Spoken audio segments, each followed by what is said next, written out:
All right, everybody, I want to do a quick update video on my 2003 Mitsubishi Montero. I have another video where I covered this about 2 years ago, and I'm going to cover some of those same things in this video, but a lot has changed, and so I want to get you guys up to speed with how this build has gone and some things I've added.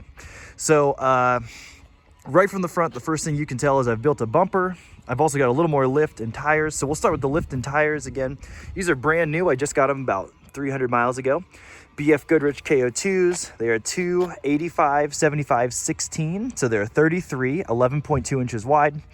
They're on 16-inch wheels. They're 8 inches wide with a -11 offset, so they stick out pretty wide, just a little past flush with the car.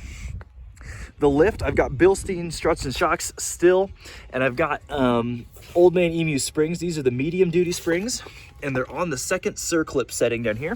And in the back, got the same thing. These are Bilsteins with Old Man Emu springs. I've actually got a spacer in there as well. I've got about an inch puck spacer above that spring. So that gives it about 2 inches, 2.5 inches of lift. And then obviously I've got a lot of weight on it. So the number one question I get is about this bumper.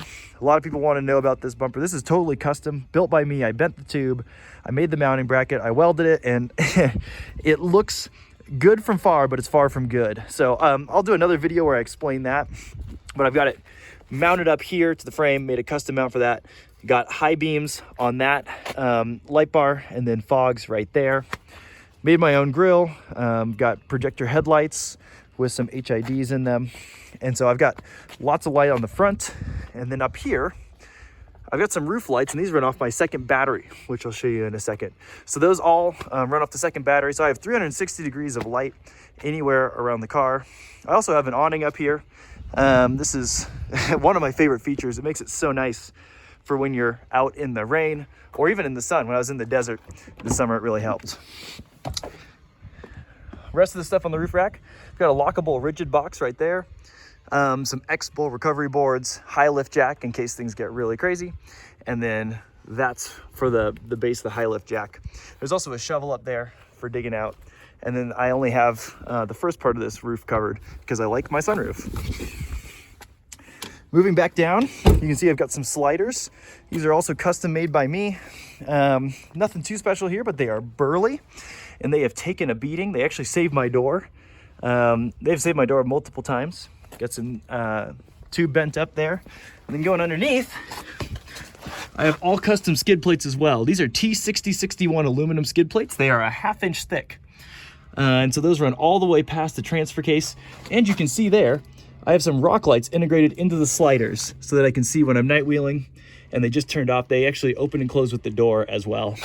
So all sorts of fun stuff going on up here.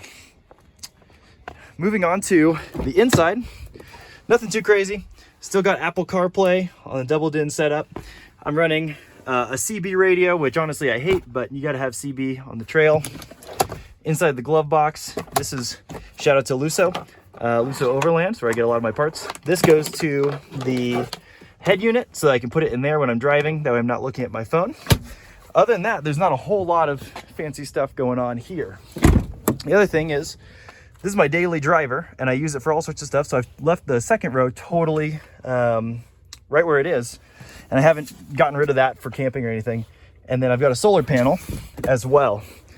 Solar panel hooks up to the front up here. This is a plug for the solar panel, and this is a plug for my air compressor as well. I've mentioned the second battery a few times, so I'll go ahead and show you guys that. There you got my primary battery, and you can see I've done a big 3 upgrade, so all sorts of wiring. And then over there, I've managed to fit a second battery. It's a deep cycle marine battery, and that runs my lights. It runs my fridge when I have that installed, and runs anything I want to charge or whatever. So a couple things coming off of there, which is great for camping. Nothing too crazy up here. Other than that, I've left the motor totally stock. I did add an oil catch can to keep air out of the, to keep oil out of the air intake, and this worked pretty well for me. But other than that, is totally stock. So let's go around to the back. I use this for camping and overlanding, off-roading quite a bit. So got a couple things for that. Got my sleeping platform. This has worked really well. It's obviously seen some wear.